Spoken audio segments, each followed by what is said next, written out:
My project's about interesting or unusual and surprising animals that you might come across in the city.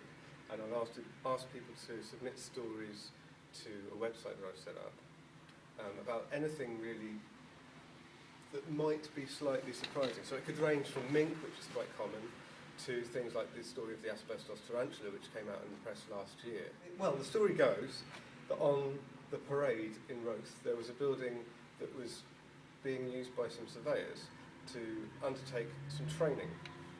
And the last day on the job, they were moving some lighting in the top floor of the building, and one of them noticed what looked like a huge tarantula as the shadow was sort of cast against the wall. So they left the building, or left the room at least, and called, I think it was Cardiff Reptile Centre, to come and have a look at it. And what they'd found was actually just a shed skin. So presumably there was a tarantula that had shed its skin and continued to live somewhere in that building. But what was really interesting about it was that it's the first recorded case of asbestos poisoning within a tarantula, and the fact that it lived to carry on means that supposedly there's a fireproof tarantula somewhere out there in Roath.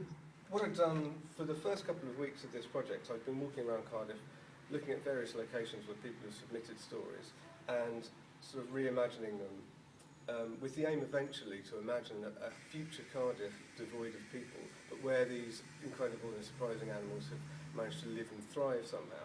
So, for instance, I would take photographs of houses on the parade in Roath and then apply my own images of tarantulas.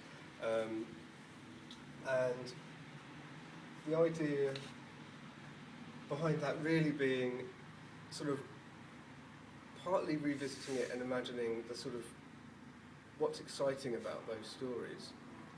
It's often that aspect of it was this big, or the exaggeration that we put behind these sort of surprising encounters that makes the story exciting for other people. And so that's how eventually they might become an urban legend, say.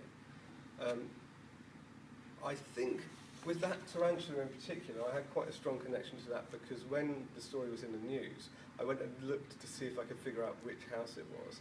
And I was pretty sure I had, but really I didn't need anyone to tell me that I had or not. I was happy to say it's this house.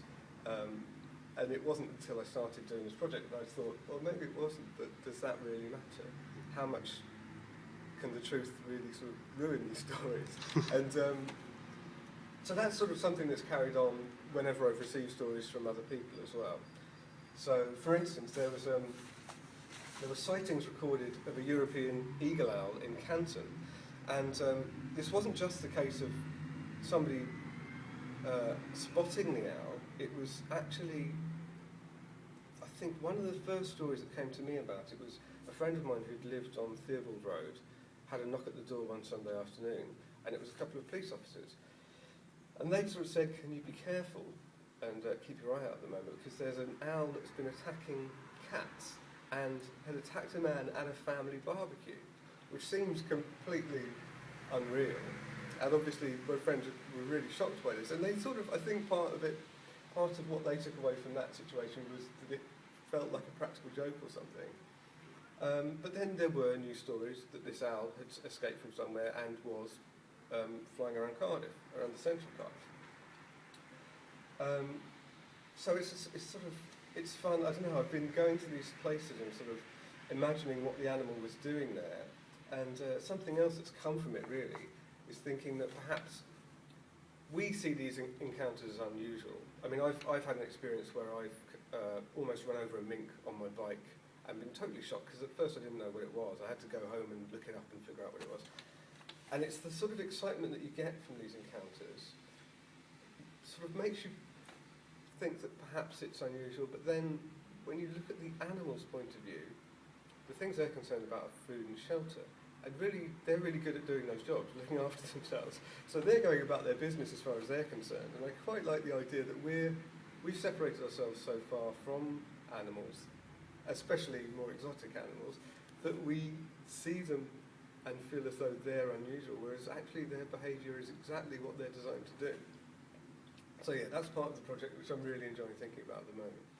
If you want to come and speak to artists who are working throughout Cardiff Contemporary, the best thing to do is to come and visit the Stute, which is on Wood Street and is open from Tuesday to Sunday each week.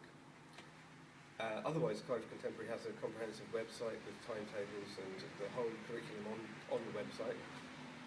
And other than that, I'd say just keep your eyes peeled while you're walking around Cardiff this month, because there's so much happening. It'd be hard to not come across something, really.